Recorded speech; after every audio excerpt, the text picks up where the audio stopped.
How to adapt to the AI economy when you hate AI at 50 years old. That's what I want to talk to you about today. How to adapt to the AI economy when you absolutely cannot stand AI. You do not like AI. You do not like what it represents. You do not like where it's taking the world, and you feel like it's kind of like wrecked your business environment. How do you adapt to it? How do you adapt to that economy? That's what I want to talk to you guys about today. I'm Cam from epicconversions.com, and I want to give you a little bit of a context on this one. I tell you what, I got a powerful, when it comes to adapting to AI and the AI economy, I have a one powerful principle that I want to teach you about today, or not necessarily teach you about, but kind of like unpack for you today. Just one powerful principle, not three, not seven, not five, just one powerful principle that I think when I unpack this for you today, when you see what I'm talking about, I think it will help you severely if you're kind of tired of AI. Um, that being said, I'll give you a little bit of context. I'm Cam. I run Epic Conversions. I've been doing online business since 2011. I got started selling used books on Amazon. I wrote a book about selling used books on Amazon. Then I turned that digital book into a membership club. From there, I learned marketing and affiliate marketing and digital product launching, and I was just off to the races, right? So I've been doing this for quite a long time. Started my business Epic Conversions in 2016. It was March of 2016 when I started. So I've been running that for 10 years. So it's been a long journey for me, and I've been doing this for a while. Um, and in that 10 years of running Epic Conversions, I've seen a lot of changes, but nothing has come close to the kind of revolutionary change that AI has brought on, and just in the last few years here. Uh, so it has been big changes, and like for me, those changes haven't been very positive. A big part of my business was PLR. Like I license content to people, private label rights content, and the AI has really decimated PLR. People don't necessarily need to license content from me anymore. They can just have AI write the content for them. So AI has really affected that industry, but it's not just like PLR. It's just like freelance writers in general. That industry has really been hit hard by AI. Um, Copywriting has been hit hard by AI. Email copywriting, sales copywriting, a lot of copywriting has been hit hard by AI. That's just kind of the way it's went.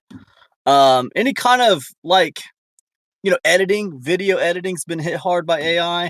There's a lot of industries that require like creativity that have been hit hard by AI. Transcription services have been hit hard by AI. I could go on and on. I mean, AI has affected more and more industries as we go. Um, but like personally, I don't really care for it. I don't really care for AI.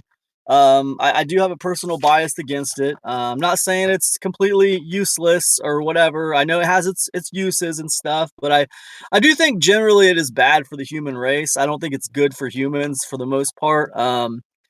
Anything that like makes us think less, and we're just kind of like delegating our thinking to something else. I think that's bad uh, for the human race. I think it's bad. I think we need to be the critical thinkers. That's what I believe. So that's just a little bit of context for you on where I am when it comes to AI. So it would be safe to say that I kind of hate AI. It would be safe to say. So how do you adjust? How do you adapt to the AI economy when you hate AI? Because this is a position I find myself in more and more these days. I just want, like I said, to unpack one, I think, very, very important principle for you.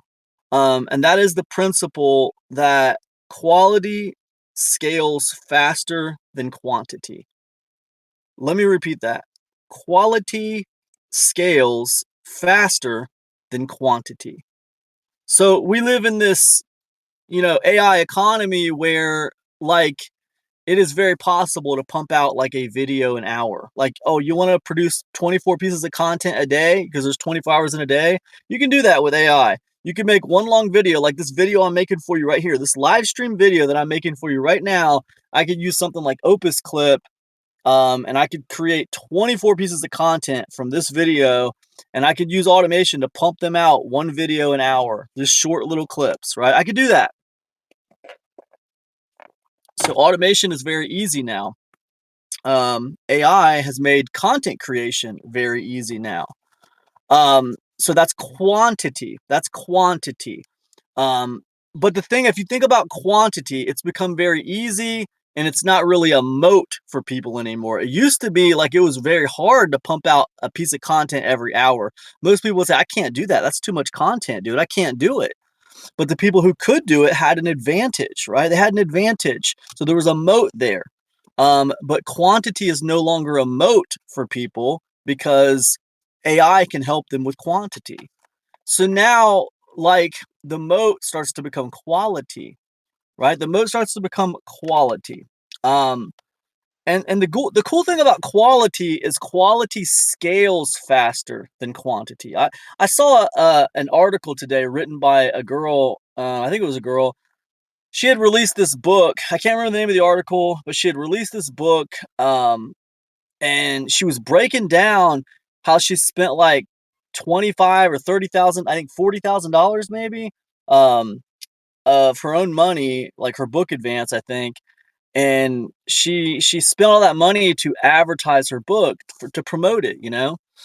And she talked about how like it didn't account for hardly anything. Like it was just like money blown down the drain. It didn't account for anything. And she broke down where she spent all the money in the article and what actually happened, what the results were from that. Like she said she spent like $10,000 on TikTok and she got like 3 book sales from that. You know what I mean? So it was like she really broke it all down, but like the article was based in experience, you know what I mean? It was based in experience and it was like quality, right? It was quality information that you could not have unless you had experienced that, right? So in that particular case, it wasn't how the article was written. It wasn't like how long the article was. It was like 100% firing on the cylinder of experience, right? And in that experience was quality. It was quality information because it came from a lived experience, right? Now, I'm not saying that like lived experience is the only kind of quality. That's not what I'm saying. But what I'm saying, that is an example of quality information being put out there. Now, when I say quality scales faster than quantity, what I'm saying is when I read that article, I recognized it immediately as being something that was really cool and interesting. And I restacked it. I restacked it. Why? Because I thought it would help other people too. I thought it was valuable information that could have easily been charged for, and other people might find it interesting and valuable as well. So I restacked it, you know, and I wasn't the first person to restack that information. Like it was like 80 or 90 or 100 people had already restacked that article. Why did they restack it? Because it was valuable. It was interesting. It was valuable, and they saw it as something they could share with other people, right? So that's an example of quality scaling faster than quantity. Now that person who put that article out there, they could have pumped out 100 crapball AI generated articles that would have went nowhere, that nobody would have cared about. It would have just been ho hum, you know, whatever, and it wouldn't have went anywhere. They could have done 100 a day. Didn't matter.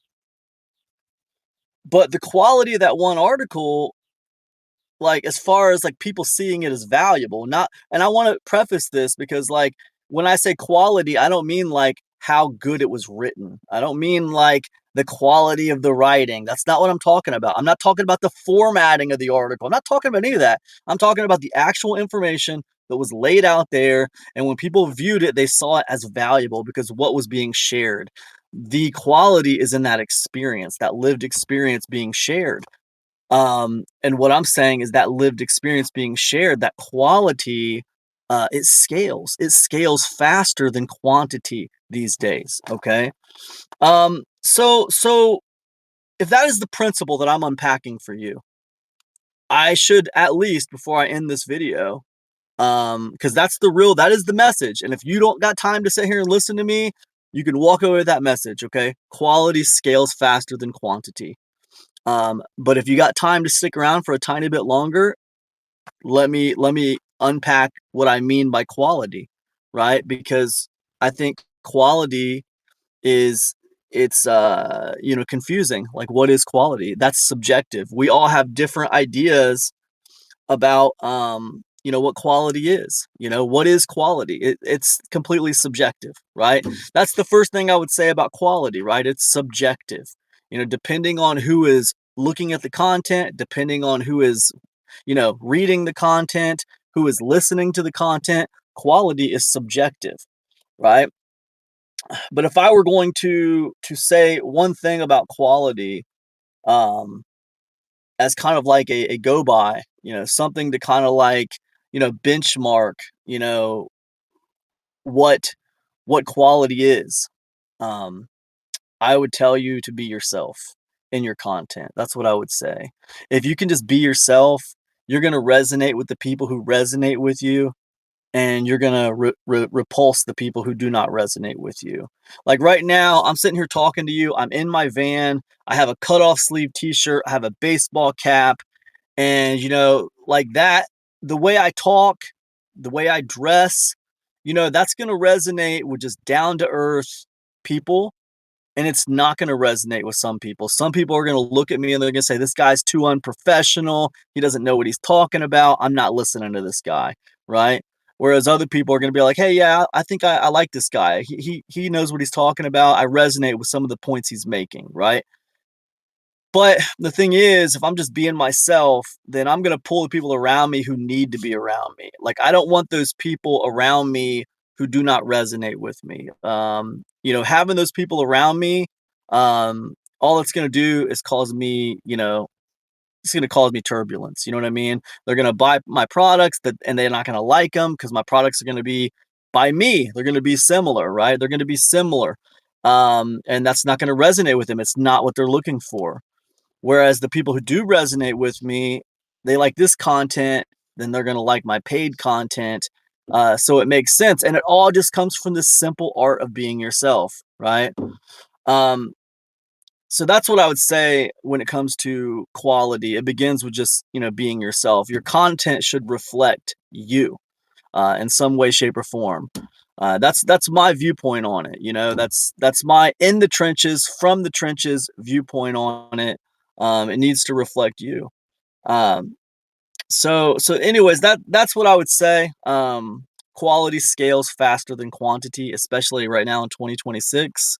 And I think that the best kind of quality that you can put out there is the kind where you are just being yourself. A live stream like this, it's very much, me just being myself.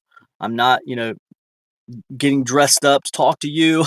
I'm just taking a minute out of my day to have this conversation with you. And I think that makes sense, right? So anyways, that's what I would say. There's a lot of examples about what I'm talking about. I was watching this YouTube channel the other day, and like this girl, like she does like animated videos, and she tells like stories, like tells like stories about her life, and she's like an animator, so she like animates the video to like tell the story. And this girl only puts out like maybe 12 videos a year. She puts out like one video a month, but her videos have like millions of views, like hundreds of thousands, if not millions of views. People share them, they get recommended. Why? Because they're interesting, right? They're interesting. People like the videos. And she's putting one video out a month, right? But when you put one video out a month and it's so interesting that people like it, well, those 12 videos that she puts out a year, that's almost like an art portfolio for her. People are looking at that. That's going to open up job opportunities for her. So many people see those simple 12 videos that they do far more than like if she was putting out one video a day, you know? Way, way better than her putting out like one video a day or you know, using AI to, bump like 12 videos a day or whatever, you know what I mean? Just the fact that she has put so much time and thought and effort into each video to make it interesting, to make it this like high level quality, you know, it scales faster. People want to share it. The algorithms want to share it because they see that it's interesting to people. They pick up on the like the watch time. People are watching it. They're not dropping off, so it's sharing the stuff. So in that way, what can you take away from that? Now I know you're not like some kind of amazing artist. I'm not an amazing artist. We're not animators, but what can we take away from that? Well, I think that what we can take away from that is the simple idea that like, hey, listen, I don't have to put out like 8 videos a day. I don't have to put out like a piece of content every day. I don't have to like put myself under this like, deadline to put out a piece of content every single day on Substack or on YouTube or wherever. I don't have to do it. Like I'd probably do far better just putting out one really helpful article a month. That's 12 articles a year. Put out one really helpful article a month that's really going to help people. You know what I mean? And then at the end of the year, you can compile all 12 of those articles and make it a book. Like, and you can say, hey, it took me a year to write this book. I did one really good article a month, and that's what I put out. Think about it. You put one really good article out a month on Substack that you truly believe in, and then you spend the rest of the month just promoting that article. You just promote that article all month, you know what I mean? And I just think that's probably better. It's probably better putting together a really good article or a really good video that you believe in, that you think's actually going to have value to people, and not treating the content like such throwaway content where, oh, I'm just going to put this out really fast and I'm going to make a bunch of content and boom, boom, boom, boom, boom, boom, boom, boom, boom, just put it out like crazy. And it's all based on this one principle that like quality scales faster than quantity, especially right now. It hasn't always been that way. We used to be in a time where if could produce a lot of content, you could scale really fast. I mean, there was a time in YouTube, I know, where like people would do daily vlogs and like every day they put out another vlog, and I don't know when all that was going on, especially when it first started going on, I don't know that your content had to be that great. You could just put out a daily vlog, and the fact that you were daily vlogging, people would be interested. They just latch onto it. But I think that time's gone. I think that moat is over. The moat of, hey, I can do something you can't do, which is I can produce content every single day, whereas most people can't do it. It's too hard for them. I can do it. So I think that mode is gone. That mode is gone. Anybody can produce daily content now. They can use AI to do it. So so the mode isn't the daily content anymore. It's it's the quality of the work. Like what are you actually saying in your video? What are you actually saying in your article? What are you actually saying in your audio that people care about? What do you have to say? It's not about like how many times you can say something. It's not about how many things you have to say. It's more like, what do you have to say that matters? What is your interesting perspective? And if you can just come to the table with an interesting perspective once a month, maybe that's probably better than coming to the table with an interesting perspective, or a mediocre perspective, I should say, like once an hour. That's what I would say. Quality scales faster than quantity right now. That's what I think. Anyways, I hope this has been helpful to you. I'm Cam from epicconversions.com. You guys be good out there, and I'll see you next time. Peace.